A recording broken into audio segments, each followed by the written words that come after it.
Shalom. I'm Rachel Zimmerman. I was born in Canada. I'm 26 years, almost 27 years in the settlement. I'm an organic farmer. I was born in Canada. My farm oversees the last terrorist attack, and that was the worst terrorist attack that we had. But in this area where my organic farm is overseeing, 3 terrorist attacks have come, and the first edge of the houses, the last row of houses, was the last attack. That was the Fogel family, where the father and the mother and 3 children were killed. And then the row just ahead of it, there was 2 terrorist attacks on the Shabo family and Mimran family, where the mother was killed with 3 children and 1 child was left without a leg.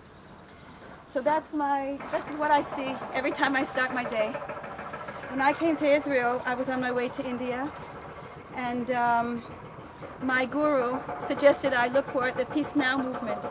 I found the Peace Now movement in Toronto, and that's how I came to Israel.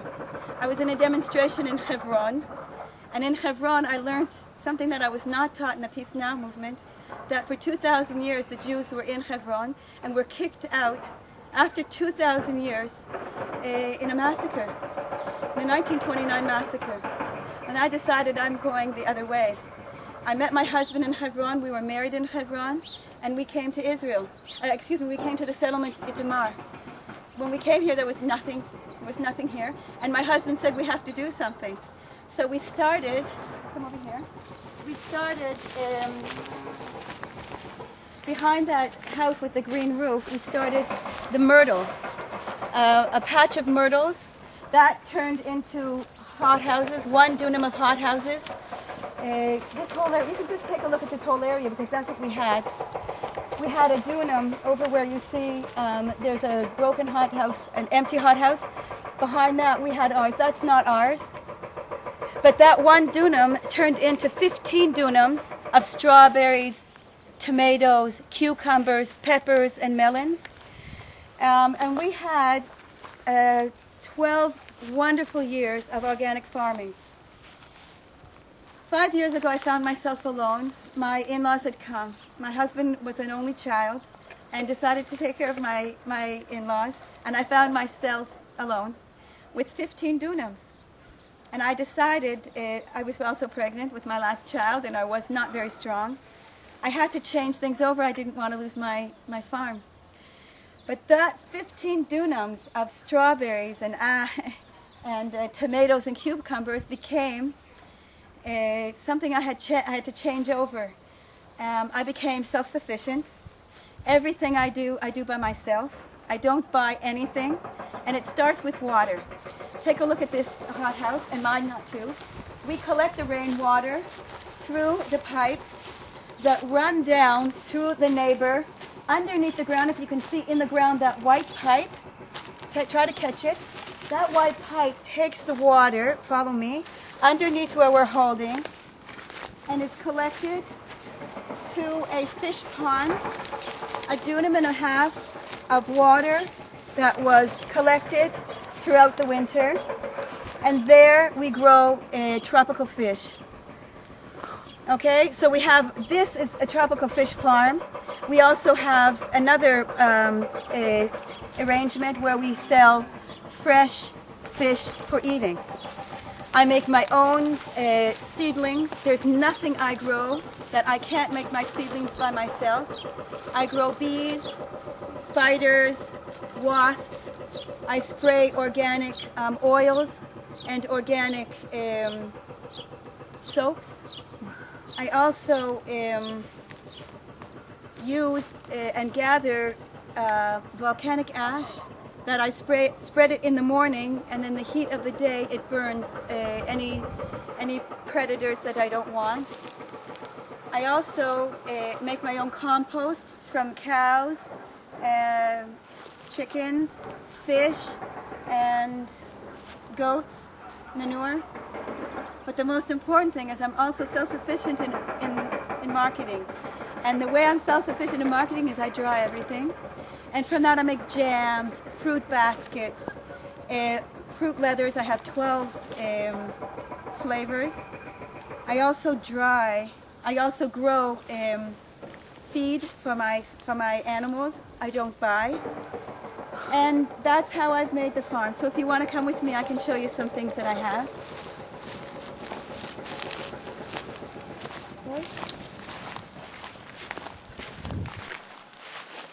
This is my manure, organic manure. I gather it from the animals. I mix it with chips that I make from the trees. And then I make my own compost. Okay? I also grow grass, corn, wheat, peas. When it's dry, I put it through this machine and add organic legumes and grains, and that's what I feed the cows and the animals and the chickens too. So I'm just going to show you my farm. Okay, these are organic. Everything I grow is organic. These are 3 types of plums, European and Japanese. Okay, this is the European type. Between the rows, I've made my own seedlings, raspberries, passion fruit flower, and blackberries.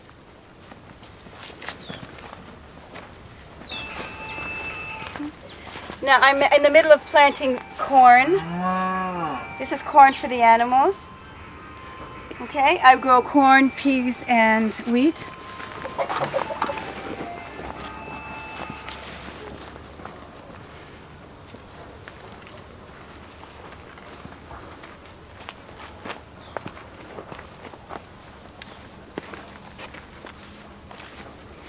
Okay, what you see here is how I've overcome the water problem. There's a very serious water problem in this part of the country.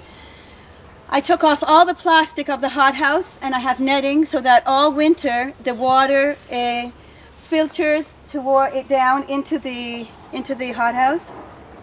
Another thing that I did, and it's a system where I grow vegetables in the middle between the trees. What you see is this is blackberry. These are the seedlings I made myself. I grow the, how do you say maspo? Yeah, I grow the feed for the animals. Fodder. Fodder. Okay, so this is the vegetable. This is the vegetable here is the blackberry, then the fodder, then the trees. Throughout the whole hothouse, the 15 dunums I grow that way.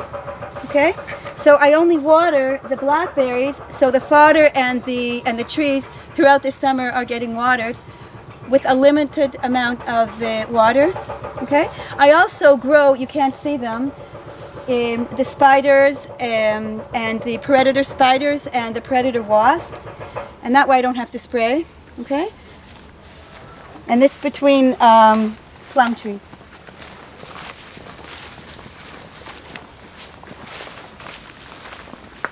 This is red raspberry.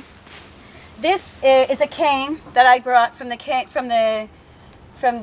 patch that I have down at the bottom.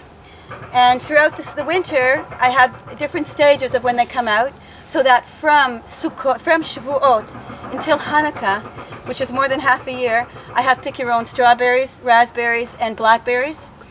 Okay, you can come and visit. We have a third of a dunam of apricot here. And between the rows, after the wild grass, you can see the wild grass, I'm going to cut it for the animals. I'm going to be growing here. Here, over there, you can see it in the middle of the row here. I'll be growing corn. And at that time, I'll be finished picking here, so I don't have to worry that the trees will get ruined. What you see here is a beehive. We are the first people in the country to take the bees from the Galil, from the north of the country, and bring it in here. We work together with Sde Eliyahu, a kibbutz Sde Eliyahu, and after half a year, there's a company in the kibbutz that sells the bees, and these bees pollinate.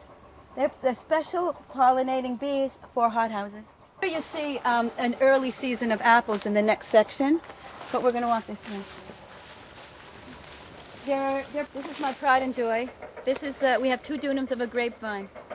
But sometimes people say, you only saw half of my farm. The other half is at the bottom, and I have 2 sections of pear trees. But when people say, where do you get your energy from? I say it starts from here. Otiti karamim b'harei Shamron. Otiti, you will again plant vineyards in the hillside of the Shamron, of Samaria. That's a feminine gender. It's written in the prophecy in the feminine gender, and when I read it, I feel they're talking to me. Otiti karamim b'harei Shamron.